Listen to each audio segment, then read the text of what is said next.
a poor excuse for a dragon. When Fred was old enough to leave home, his father and mother gave him a list. How to be a good dragon: run amok, eat people, roar, breathe fire, act scary. I'll miss your beautiful red eyes, said Mom. Make us proud of you, said Pop. I'll try, said Fred. At noon, he came to a wide green field. It looked like a perfect place to run amok. Fred began running in circles. He waved his arms, he roared and knocked over haystacks, but it only made him dizzy. He had to lie down for a few minutes. Soon, he smelled something yummy. Where is that smell coming from? Said Fred. He went to find out. The smell was coming from a castle. Fred waded across the moat so he would peep over the wall. Mrs. Green, the cook, was busy in the kitchen. She had left a plate of pancakes on the windowsill. Fred wondered if they tasted as yummy as they smelled. He looked at his list. Eat people. Not, said Fred. He climbed over the castle wall. When Mrs. Green came to the garden to pick strawberries, Fred jumped in front of her and roared. Mrs. Green got a look on her face. Who let you in? I am a dragon with 2 red eyes, and I'm going to eat you, cried Fred. You may have 2 red eyes, but your roar sounded like a meow, said Mrs. Green. I'll show you, said Fred. He saw Mrs. Green in one group. He didn't even take time to cheer her. Let me out at once, or I'll tell the princess, said Mrs. Green. Won't, said Fred. He heard someone coming. It was Princess Wimble. Yoo-hoo, Mrs. Green, when will brunch be ready? She called. Fred hid in the bush. He checked his list. Breathe fire. This will be fun, thought Fred. He ran from behind the bush and spit fire. I am a dragon with 2 red eyes, and I'm going to eat you. Princess Wimble giggled. You may have 2 red eyes, but your fire looks like a birthday candle. I show you, cried Fred. He saw Princess Wimble in one group. He didn't even take time to cheer her. So you're here too, Mrs. Green said when she saw the princess. Let us out or we'll scream at the top of our lungs, cried Princess Wimble and Mrs. Green. Won't, said Fred. Fred heard someone knocking at the castle door. He poked his head around the wall. A small bird had come to sing to Princess Wimble. I'll act really, really scary this time, thought Fred. Fred ran out. He waved his arm, he spit fire. He gave his big roar. I am a dragon with 2 red eyes, and I'm going to eat you. You may have 2 red eyes, said the bird, but you don't scare me. I show you, said Fred. He saw the bird in one group. It was getting crowded inside the dragon's tummy.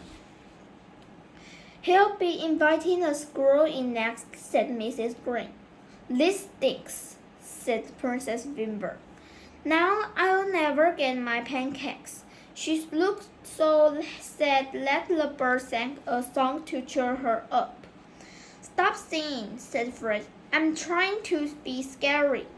Won't, said the bird. Suddenly, Fred didn't feel so good. He wandered into the forest, sat under a tree, and groaned. The Hooty Witch, who had been up all night inventing spells, was trying to take a nap. She ran out of her cottage waving her arms. Go gone someplace else, said the Hooty Witch. I need my rest. I can't, said Fred. My tummy hurts. I have something that will help, said the Hooty Witch. She disappeared inside her cottage and came out with a huge bottle of castor oil. Here, she said, drink this. Fred saw the entire thing, bottle and all. Castor oil, yuck! Cried Princess Wimble, Mrs. Green, and the bird. They tossed the bottle of castor oil back out. What on earth was that? Asked the Hooty Witch.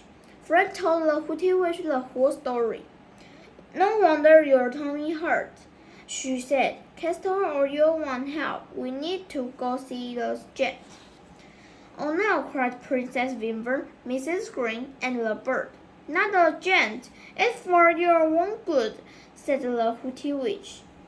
I suppose the sawing us was for our own good too, said Mrs. Green. The Hooty Witch led Fred over rocks, through trees, and up a hill to the giant's cave. The giant was in the middle of playing checkers with himself and didn't like being bothered. This better be worth my time, he said. I am a dragon with 2 red eyes, said Fred. We need your help. He told the giant the whole story. Didn't your mother ever tell you to chew your food? Said the giant. Well, what do you want me to do?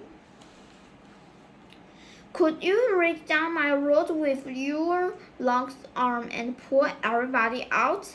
Asked Fred. I can try, said the giant, but if you bite my arm off, you'll soon be a dragon with 2 black eyes. The giant stuck his arm down Fred's throat. There was a lot of yelling from inside Fred's tummy. The giant pulled his arms back out. This won't work, cried Fred. You're choking me. We had better go see John Little, said the giant. He's the smartest boy I know. John Little was herding sheep. Why didn't I just eat the sheep? Said Fred. I'm sure that would have agreed with me. Sheep are yummy, said the giant. I like mine with a little mint sauce. Hello, giant, called John Little. Who are your friends? They told John Little the whole story. John Little thought for a minute. Then he went into the barn and came out with a big stick and a very long rope. Now, my dear, John Little said to the dragon, lie down on your tummy and don't move. As soon as Fred lay down, John Little propped his mouth open with the big stick. He tied one end of the very long rope to a tree. He tied the other end around his waist. He told the Hooty Witch and the giant, when I saw pull, I want you to pull on this rope as hard as you can. Sure thing, they answered. John Little crawled into Fred's mouth and down his throat. He found Princess Wimble, Mrs. Green, and the bird, huddled in the corner. There's no more room in here, said Mrs. Green, so you had better crawl right back out. I plan to, said John Little, and I'm going to take you all with me. What a hero, cried Princess Wimble. Suppose the giant eats us, said the bird. The giant is a friend of mine, answered John Little. He won't eat you, and even if he does, you'll be no worse off than you are now. Everyone agreed. John Little told them to get down on their knees and to make themselves as small as possible. They each grabbed onto the rope, and John Little yelled, pull! The giant and Hooty Witch pulled as hard as they could and bingo! In no time, everybody was sitting on the grass outside. The bird was so happy. He composed a song on the spot. Oh, that feels better, said Fred.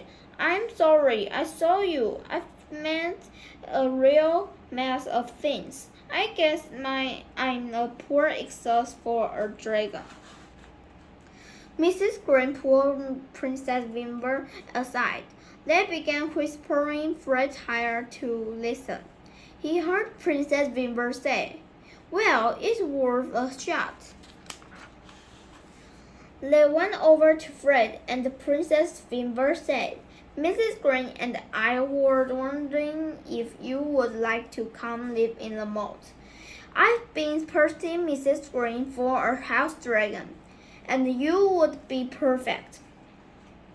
But my roar is like a mill, my fire is like a birthday candle, and I'm not scary," said Fred. "Now thanks. How many dragons have such scary red eyes?" said Mrs. Green. Fred hadn't thought of that.